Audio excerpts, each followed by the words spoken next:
prefer not to have movement up this close. Is there a way we can maybe move back a little bit? That would be terrific. Thank you, gentlemen. I did want to grab this coming along here, if you want to know what our reading material is here. To walk the earth in safety, conventional weapons destruction. So that's a good thing to wanting to be doing, especially with the conversations today. Welcome aboard. Thank you, everyone, for joining us. I appreciate it. Let me get this. Of course, have an announcement here at the top. Let's start, shall we? Again, thank you all very much. As people around the world head to the Vatican to pay their respects to the Pope, of course, I, on behalf of the State Department, want to take another moment to convey our deepest condolences following the passage of His Holiness Pope Francis. Secretary Rubio is united in prayer with Catholics worldwide during this period of transition for the Catholic Church. We join Catholics around the globe in mourning his passing and giving thanks for his life and service. Now, on to the terrorist attacks in Pahalgam. As President Trump and Secretary Rubio have made clear, the United States stands with India, strongly condemns all acts of terrorism. We pray for the lives of those lost and for the recovery of the injured, and call for the perpetrators of this heinous act to be brought to justice. Next, an important issue that is not receiving enough coverage. The Trump administration's America First border security strategy is delivering real results. As Secretary Rubio has noted, we are now seeing the most secure border we've had. In March 2025, illegal crossings at the southwest border dropped by 94% compared to March of last year. Likewise, in the Darien, a key transit point for those intending to illegally immigrate to the United States, crossings fell by an extraordinary 99.5% over the same period. Those results reflect sound policy and strong leadership, the leadership of President Trump. He has implemented a policy that has combined strong U.S. enforcement, strategic communication with the regional partners, and clear deterrence. In fact, Panama reported that just last month, encounters of illegal aliens returning south were 10 times higher than those heading north. We continue to urge governments across the region to strengthen border security, accept their deported nationals, and invest in the stability and prosperity of their own communities. Together, we can end illegal immigration and build a regional framework that prioritizes sovereignty, security, and opportunity. Finally, President Trump and Secretary Rubio answered questions on the Russia-Ukraine war a few minutes ago, of course, in the Oval Office. As Secretary Rubio said, this war is endable. Both sides just have to agree to it. We've shown them a pathway forward. And now I will take your questions. All right. Yes, sir. Just to come back to the attack in Kashmir that you mentioned. All right. So we'll stick with one thing we're going to try to do today is stick with topics. I'm not very good at that, but we're going to try it again today. So we'll start with Kashmir. Yes, sir. Since you started with that as well. Sure, certainly. Since that attack, India has blamed Pakistan for being, for having some connection to the attackers. I wonder, does the U.S. have sort of more reaction to that? Do you see Pakistan as potentially being behind this, and are you playing any role in diplomacy to try and cool tensions between the two? Well, I put it in the topper, obviously, because it was a horrible situation. But at the same time, that's basically going to be the extent of the comments at this point. What I can tell you is, of course, as we all know, it's a rapidly changing situation. And we are monitoring it closely, as you might imagine. We, of course, are not now taking a position on the status of Kashmir or of Jammu either. So that's really going to be the extent of what I can say today. So if we'd like to, again, we'll start again here now also with Andrea Mitchell, perhaps about Ukraine, Russia. Is that where you're going? Yes, let's do that. All right, we're going to move to Ukraine, Russia, because there's nothing else I can say about the situation. Yes. I want to raise the question of Crimea because the U.S. position, as was outlined by Vice President Vance, indicates that the U.S. proposal does indicate that Russia would retain sovereignty over Crimea and other territories. It was just a few years ago that former Senator Rubio co-sponsored legislation that would prevent Russia from ever having sovereignty over Crimea because of its origins. Can you explain what has changed that has made the Secretary think that this is a balanced offer and a proposal that Mr. Zelensky and Ukraine should accept? I've said before, I'll say again, even to you, that we can't negotiate this. It's certainly not going to be negotiated in this room. Now it's on the record from the Vice President when in India he... well, that's it. He's the Vice President and making a statement. It's not my job, nor will I parse his words or assign a meaning to them. What I do know, as I think as we all know, negotiations continue. There's a conversation that continues. That was the impression I was left with the conversation out of the Oval Office, is that both President Trump and Secretary Rubio were there. They engaged and answered questions about what's coming forward, what's possible. The President indicated he still thinks peace is possible. The Secretary has added, though, that if this is going to end, it's really going to take the two parties to make that decision. They're going to have to make that decision. And can I ask, what I would say about Crimea is what President Trump has said. I'm sure you saw that Truth Social post. And I'll read a little bit of that. We can have that in the record. President Trump on Truth Social noted, Ukrainian President Zelensky is boasting on the front page of the Wall Street Journal that Ukraine will not legally recognize the occupation of Crimea. There's nothing to talk about here, end quote. The statement is very harmful to the peace negotiations with Russia in that Crimea was lost years ago under the auspices of President Obama and is not even a point of discussion. Now, his message continues, but that was the general point about Crimea from the president himself. And were you going to follow up on something else after that? Well, just generally, the issue of Crimea and of territory that is now controlled by Russia. Does the Secretary believe that a balanced proposal would have Russia also making some concessions? The Secretary's made statements actually recently in an interview, and I'll read some of those comments. I think he has also said, though, that there's going to have to be concessions on both sides. He's made that clear. We also know that the details of those concessions were not going to be discussed or agreed upon until there was a ceasefire. And that dynamic still exists. But the Secretary's been clear from the start that there would be concessions from both sides in this regard. He has also said, I remain hopeful that we can get something done because this is a terrible war and it needs to end.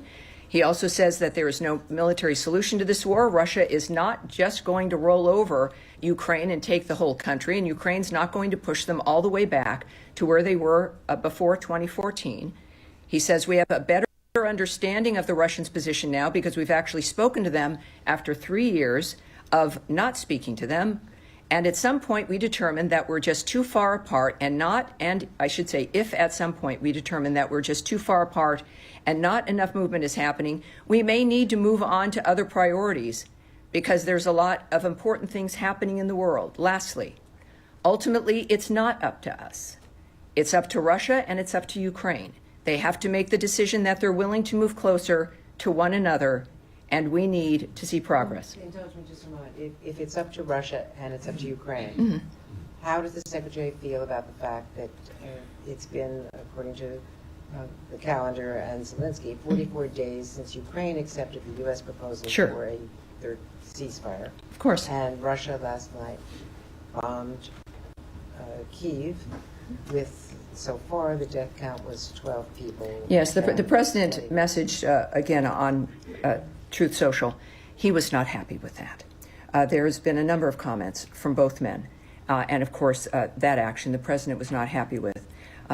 So, you know, we're at a point here, and when I think it's important to also note that when Secretary Rubio's noted, you know, we can't keep doing this, What he's specifically referring to is flying in a moment of notice to another part of the globe to talk with people, to have meetings, perhaps about meetings. It's not that we are walking away from the desiring peace or wanting to assist with peace as it's developed, but the process with which we've engaged in this for 100 days would have to be adjusted, because our front is global. That front is that front. There is Europe. And it's just a matter of not certainly abandoning anything, but not doing things the way that we have been doing them. All right. Thank you, Andrew. Yes, Nadia? Also still on Ukraine and Russia. I'm just going to ask a quick question on Iran. No, we'll do that after we finish with Ukraine, Russia. Yes, sir. Thanks so much. I have two questions to follow up on Andrea's question. Yes. Is the Crimea Declaration announced by the Trump administration in 2018, is it still valid? You would have to ask the White House that. Talk to the White House, talk to President Trump. This all right? was actually this all right. building. It was well, announced by... but it's the Trump administration, the last Trump administration. You'll need to talk to the Trump White House. Yes, sir. Next. Secretary, as you mentioned, said that the war is endable. Just to clarify, the criticism of this approach is that you seem to have been asking a lot of Ukraine and a little of Russia. What will be your response to that? Well, that's, I think, likely very unfair. These are the world's best diplomats. President Trump has said, and he said today in the Oval Office, that his alliance is with ending carnage, right? It's with the people who are dying. The Secretary also noted that people that were alive yesterday are not alive today. So it is about getting the carnage to stop. I'm not privy to the details of papers that are handed out, discussions on the phones. What I do know is that they're all leading to one thing. So I would challenge, of course, your assertion immediately that there's little or not too much. These are going to be decisions by leaders, what's best for their nations, what's best, of course, for us. What we're thinking about is what's best for humanity. And it's the thing that's going to matter is the end result and what that looks like, which will be enough for everyone. All right. Next. Yes, Shannon. Thank you, Tammy. After the latest round of talks in London, Ukrainian officials say they submitted their own counter-proposal to the U.S. plan. Can you say if the Trump administration is giving that counter-proposal any weight, or is the U.S.-backed framework on the table the only path towards peace that the administration is considering? You know, what I've noticed here about Secretary Rubio and President Trump is flexibility, is that no matter what's going on, and even reflecting back on when everyone thought everything was over after President Zelensky's visit to the Oval Office. Oh, it's over. All of this is done. And it wasn't. And it isn't. Because this is about human beings having conversations, negotiating, literally existential issues where their decisions make a difference of who's alive the next day. It is, I'm just in the periphery of watching these men and women work on this. So without knowing the details or speaking to the specifics of what you're asking, I can tell you that it is the commitment, is the end point is what they're committed to, and willing to do what it takes to get to that end point. Regarding London, as an example, we know that Special Presidential Envoy for Ukraine, Keith Kellogg, participated in what were positive talks in London, and with the head of the President's office, Andriy Yermak, the President, of course, of Russia. It's time to move forward also on President Trump's Ukraine-Russia war directive, which is very simple: to stop the killing, achieve peace, and which, all of that puts, of course, America first, and as a result, it puts the world first. All right, so Russia, Ukraine, more? There's one more on that. Yes, ma'am. Can you just help us understand what the intention is for Steve Witkoff meeting with Russia tomorrow? Is he going to be presenting the same framework that Keith Kellogg presented to the Europeans and to the Ukrainians in London? Is he taking that same framework and giving it to the Russians to see their response? Well, it's a good question, and I have no idea. I don't know what his plan is. We do know that he goes with wherever he goes with intention and with a goal, and we see him effectuating those goals. So I know that there's something that matters to him that he's going to be conveying. I can't, of course, give you those details, nor would I. But I think it's difficult when your business, of course, is information. But in this kind of a case, these are obviously very serious negotiations, and that if anyone can make it work, it is President Trump and his envoys. because no one else has been able to address the issues that we're dealing with that are generationally long, with Russia, Ukraine not as long. So I can't comment on what's transpiring there, but I know it's as serious as all of the other efforts he's made. Yes, Sean. Thanks. Secretary Rubio, he's chairman of the board of the Millennium Challenge Corporation. I'm wondering if he has an opinion on the elimination of the agency as memos are sent to staff in recent days. So we are aware of reports of that. There are some cuts there. I will note that while the administration and the department has acted quickly in this regard, the review of foreign service remains ongoing across the other 22 U.S. departments and agencies that manage U.S. foreign assistance. But for specific questions regarding MCC, I would have to refer you to them. Just in the MCC, in terms of the substance of that. I mean, so now we've moved away from Russia, Ukraine. So as long as are we? So well, all right. So hang on for your second question. You want to hold on to that? Let me just do one follow up on this. Just the MCC was seen as a way to counter Chinese influence in Africa, in particular. China's involvement in infrastructure. The MCC was building infrastructure, but for countries that demonstrate good governance, for example. Why is that not seen as a useful goal for the United States at this point? Oh, Sean, you've been in here so often. First of all, I'm not going to speculate on any of the press reports about decisions that have happened or have not yet happened, or even the impact, or even, I mean, you can reach out to the MCC about the status of their programs.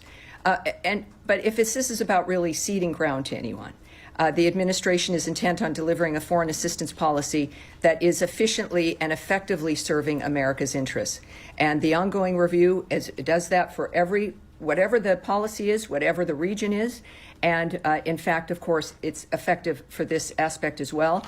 But just a reminder, just because something is changed, it might look different. It doesn't mean that our priorities have changed and that we will be applying our priorities and our mission in other ways as well. On the same topic, please. Russia, Ukraine, same? No, MCC. MCC, same? All right, well, you know what I'd like to do? Stay there. We'll keep going with Russia, Ukraine. All right, Nadia, are you on that? So you're still on Iran, I think. All right. All right. Yes, all right. Well, actually, let's move on from Russia, Ukraine then. We'll stick with MCC. Go ahead. Hi, I'm Ellen. I was sitting in for Matt today. Terrific. Hi there. Good to meet you. On MCC, as chairman of the board of the MCC, was Secretary Rubio aware of and does he approve of what DOJ has done at MCC this week? The staff members and supporters say that all the contracts have been ordered terminated. And as chairman of the board, is he going to approve the termination of all the contracts? I know that Secretary Rubio has been involved in the steps regarding all of the foreign aid review. He's not just an active Secretary of State, but he's an involved Secretary of State. Our policies here, of course, are a reflection of his commitment to maintaining life-saving aid that is a reflection of America's interests. So while I can't speak directly to each individual decision, and I would not, the fact of the matter is, again, this is a decision that was made based on those values and the application of them that President Trump has advised and his vision has directed, and of course that Secretary Rubio also approves of and has also applied. I would argue that this is a DOJ dynamic. I think, as we mentioned on Tuesday, as we talked about the restructuring of the State Department, that the American people voted in President Trump to make changes. We've, of course, know that the budget of the United States, the debt, the way it operates is unsustainable. And so the State Department and other departments are also changing. But that dynamic is now, it sits with the secretaries. It sits with the heads of the departments of the country. So when we think about the changes that will continue to be made here at State, whether it's a large reorganization or if it's a bureau that's affected, those are decisions that are made by people in the State Department that is overseen, of course, by Secretary Rubio. And it reflects the values and the intention that's been described for the last 100 days from this podium and by the Secretary himself. All right. Yeah, yes, sir. Thank you. I wanted to move on to Gaza if I can. Can I just go on Iran? All right. Well, Nadia's been waiting. We'll start with Iran, and of course we will definitely come to Gaza as well. All right, Nadia, now to Iran. two questions. The Iranians indicating that they want an interim agreement and not a comprehensive agreement. Is this something that you would entertain, or do you think that it is feasible in the next round of negotiation? And second, also they said that the U.S. seems to be in agreement of keeping some kind of a nuclear facilities for peaceful use. And is this also something that you endorse, or do you think that Iran should not have at all any kind of nuclear material that could have been developed, whether it's for peaceful or military use? Well, there's been a very bright line about what's acceptable and what's not acceptable. Not acceptable is having a nuclear weapon. That is the one bright line that has been feeding all of the activity. I can give you an update on, the ongoing talks. Might give you a gauge here. The next round of talks are taking place on, we have a team, I guess it's the IAEA's plan is to send a team to Iran this week. The next round of talks will take place in Oman on Saturday and will be the first meeting of technical teams. We can also tell you that the Director of Policy Planning, Michael Anton, will in fact be heading the technical delegation.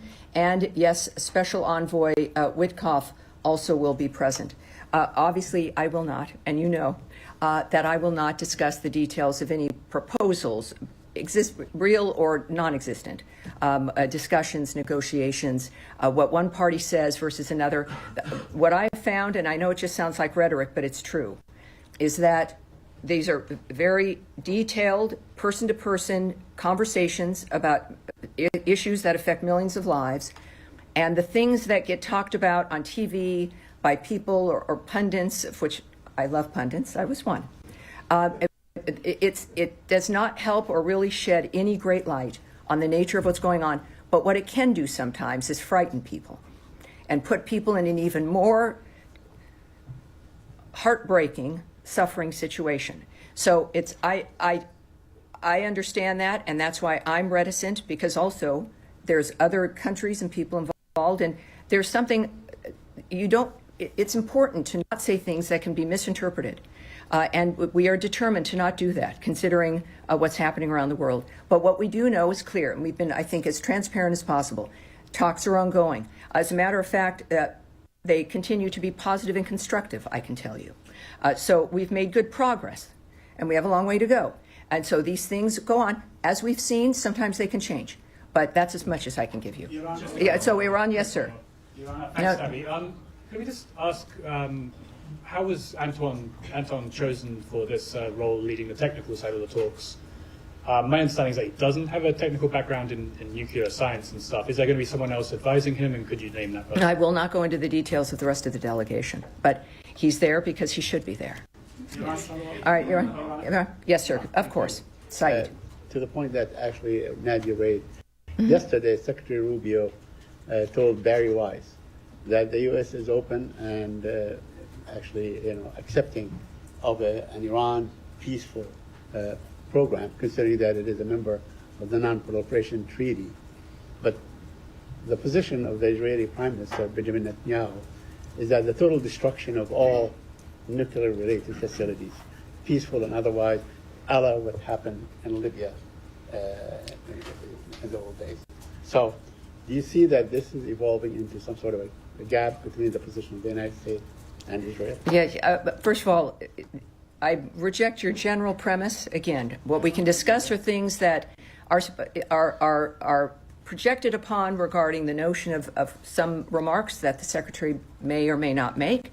At the same time, there's a whole host of people working on these issues, and there's nothing to gain, nor will I discuss the details or my opinion or project on the nature of what we expect from something. This is the job of people who are assigned to this and bear the weight of the world on their shoulders as we sit here very comfortably in an air-conditioned briefing room as I try to at least get you information so that you know the general trajectory of how things are. It is remarkable to be standing here 100 days into the Trump administration.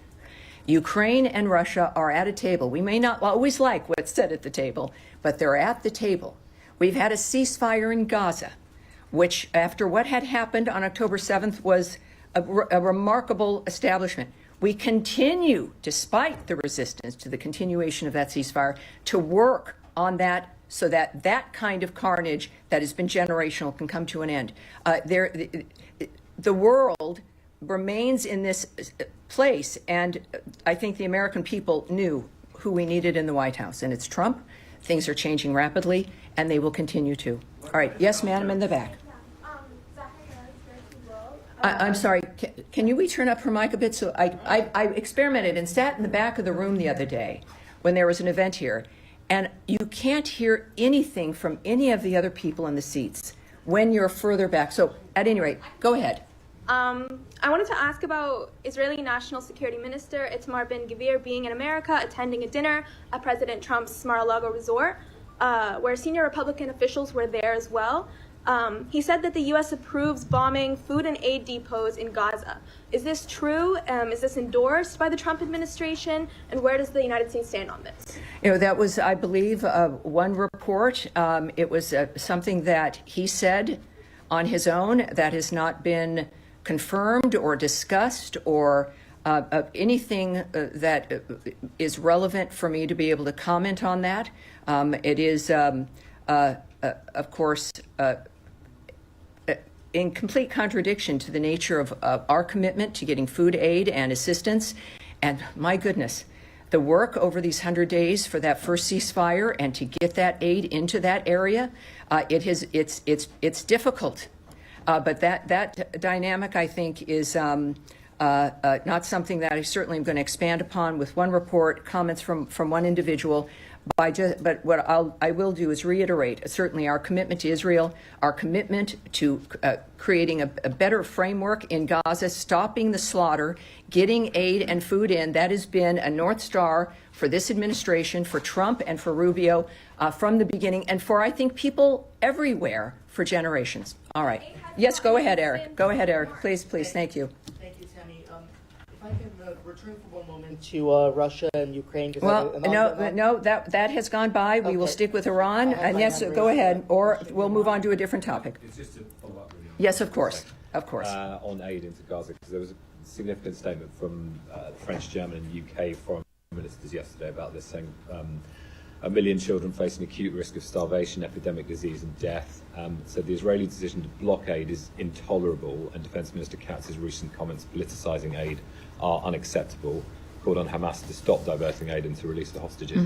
I mean, you've said many times about your position on pressurising Hamas, but I just want to get, and you've talked about it being a North Star to get aid in just now. So what is the work? Are you using your considerable position to ask Israel to lift that blockade? Well, the last part, my considerable position to do is what? the US using its position, because we haven't really heard about this part of it, to ask the Israelis or to pressure the Israelis to lift the blockade on aid? Well, directly what I can say is the United States supports the flow of humanitarian aid with safeguards to ensure assistance is not diverted, looted, or misused by terrorist groups such as Hamas and the Palestinian Islamic Jihad. And also when it comes to something like that private meeting mentioned from the earlier question, it's difficult when we've have such a horrible framework on the ground that all of us want to have, well, all of us, of course, except apparently Hamas, want to have changed. Our commitment remains to get that humanitarian aid flowing. It is the point of a ceasefire, right? It is the point of what Special Envoy Witkoff has worked for and achieved. And we, of course, continue to work to try to re-achieve that. But we support Israel as, of course, the ally that they are. That's, I think our actions speak to the nature of what it is we're committed to. Can I just clarify? Because you mention this often about a ceasefire and that appearing to be linked to aid going in. Is one thing? Would be a reason, right? Absolutely, but there is a way to get aid in, and it was done previously, while the conflict is still continuing. And I'm just trying to understand if an agreement is conditional on aid going in for you. So are you saying that aid will, which is what the Israeli position is basically, the Israeli government, is that aid will only go in when there's an agreement. So is that... Well, yes, I won't, look, and as you know, and perhaps it's important for me to state it for what your stories are, but I'm not going to comment on Israeli decisions, Israeli negotiations, nor am I going to speak on where things stand currently between conversations. It is what I will say about every negotiation in every situation in the world. Our negotiations and actions never stop. So it's not like it starts at 8 in the morning and ends at 5 p.m. and then waits for a week before something else may happen. Now, the Secretary can't be involved in every single aspect around the world, but our efforts never stop. And that is the case now. Clearly, I will not go into details of how they're working or what the dynamic is or how that's being undertaken. But there is something very clear in our efforts that just our efforts alone indicate is a willingness to hinge all of that, the Trump administration's legacy, the results in what is a 4-year term. We are already 3 months into it, that this is the thing that he decided mattered the most. And that is something that is going to continue to be the case in one fashion or another. I mean, clearly, we're doing many things around the world, but this is something discussed today. The Norwegian foreign minister there discussing the Ukraine-Russia situation, discussing the nature of President Trump's remarks, I think really highlight his nature. When he was asked about who he was an ally of and what his commitments were, let me see, I think he said this specifically.